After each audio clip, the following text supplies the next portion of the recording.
The Zohar says that the soul and the body, and what fuses the soul and the body together, is similar to a candle.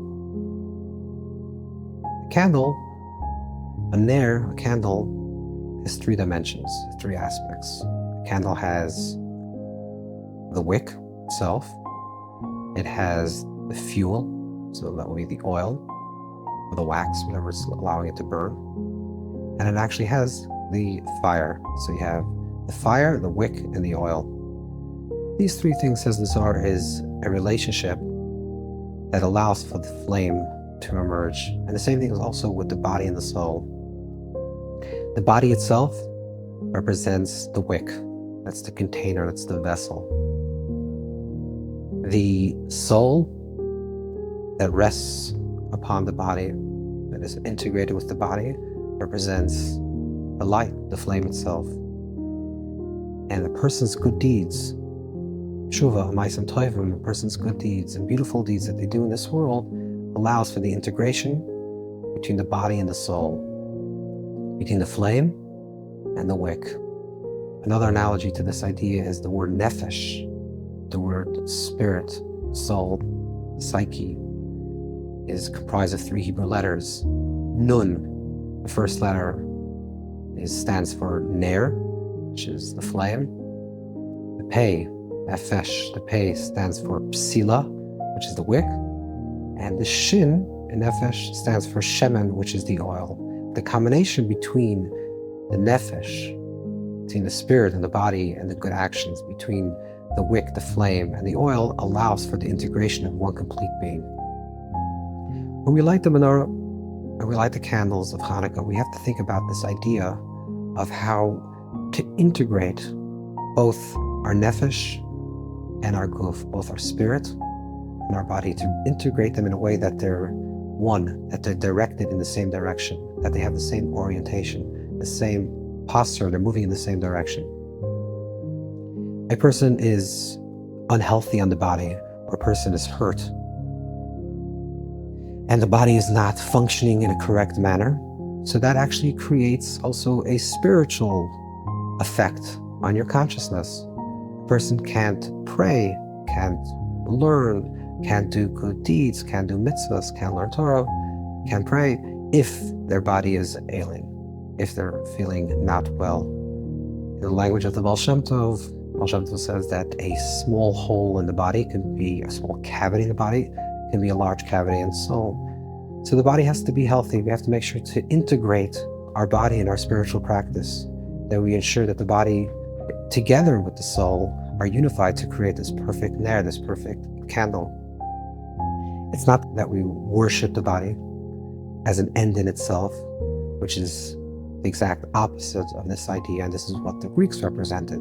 The Greeks represented a people, a culture steeped in this understanding that we worship our bodies, the empirical, the observed, the visual, the Olympian. Pleasure for the sake of pleasure itself, not for something deeper. The body, the celebration of the body for the body itself. Intimacy for the purpose of intimacy itself. And the higher understanding, and this is why we light a candle, is that it's a flame. It's moving upwards. It's directing us for a higher purpose. This is the second stage, something that's even deeper. So instead of looking at things as an end in itself, the body needs to be healthy in an end in itself. A person exercises and should have a healthy body, just so I should have a healthy body. The higher idea is that you have a healthy body, in the language of the Rambam, of Maimonides. So the healthy body allows you to serve Hashem, to serve humanity, to serve yourself, to be connected. B'darkei Hashem hu. This is the way, the path of God, is that a person should have a healthy body. So it's not an end in itself, but it's a means to an end. But the ultimate transformation of the klipa, the negativity, the klipa of Greece, which is a celebration of the objects in and itself, as an end in itself, is when we celebrate and we light a candle. Because when we light the candle on the menorah, it says that we don't light them to receive any benefit, which is, it's not for the benefit of honor, it's not for the benefit of pleasure, ela l'rois salvad, only to see them, which means we're not deriving any benefit. which means that it's not a means to an end, but it's actually an end in itself. And this is the complete opposite of what the Greeks represented. The Greeks represent an ideology that said the body is an end in itself. It's not a means for something, and what can be observed is an end for itself. The deeper level of living is to recognize that it's a means towards an end. So you have a healthy body so you can have a healthy spirit. And the highest level is to transform the object itself into an end, not the end in itself, but that itself becomes the end where you can recognize the presence of Hashem, which is, we light a candle, we light a flame in the menorah, and we say, Elo l'rois mavad, the purpose is not for something else, but the purpose is actually realized in itself, in the actual lighting of the menorah. And this is the way we have to think about our soul and our body, and what unites these two things together, to make sure that we're always in harmony, that if we're spiritually awakened and aroused and in a good spiritual state on a mental level, an emotional level, we have to make sure that we have to include the body itself. When we think about our body and we think about the health of the body, we have to make sure that it's included and in harmony with a deeper purpose in the health of the body itself for a deeper purpose. And that's the beautiful imagery that when we look at the candle, we look at in there, is something that we have to think about and think about very deeply. So find a seat near the lights of the menorah. And again, tune your gaze into the lights. And just take notice of the flame.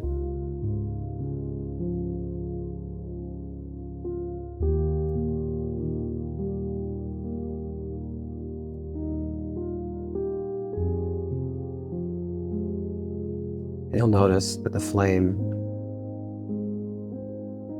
has a wick, has oil, and has a flame.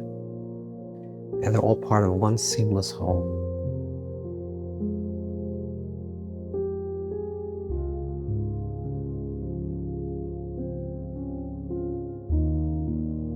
What creates this beautiful flame is the fusion and integration between the oil, the wick, and the flame.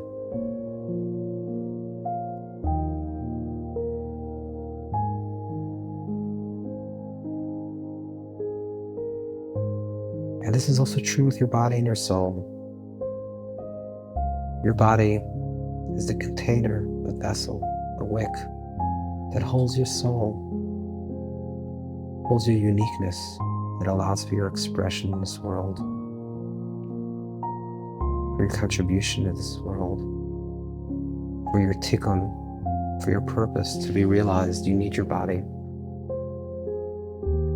And together your body and soul is one seamless whole, like the flame in the menorah.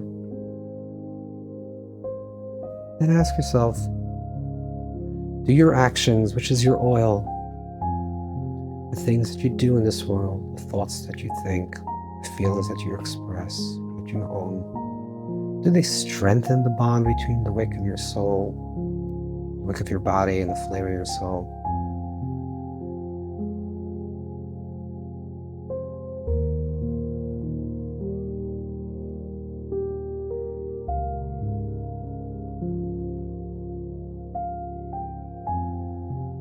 There's no conflict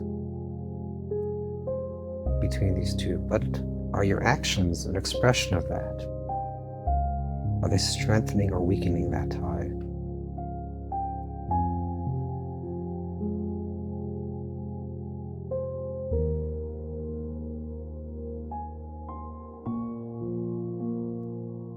And as you recognize that there is really no conflict on the deepest level, and they're all part of a seamless whole, part of it one, the unity, the expression of the Achdus Hashem, the unity of Hashem. Let all the strife, all the conflict dissolve.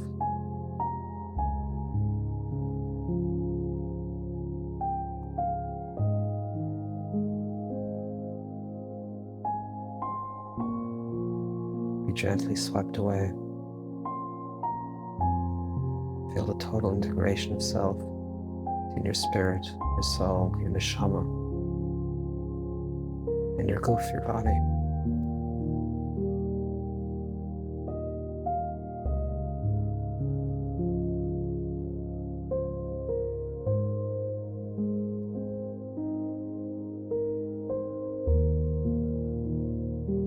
And resolve that your actions, your mitzvahs, the good deeds that you do in this world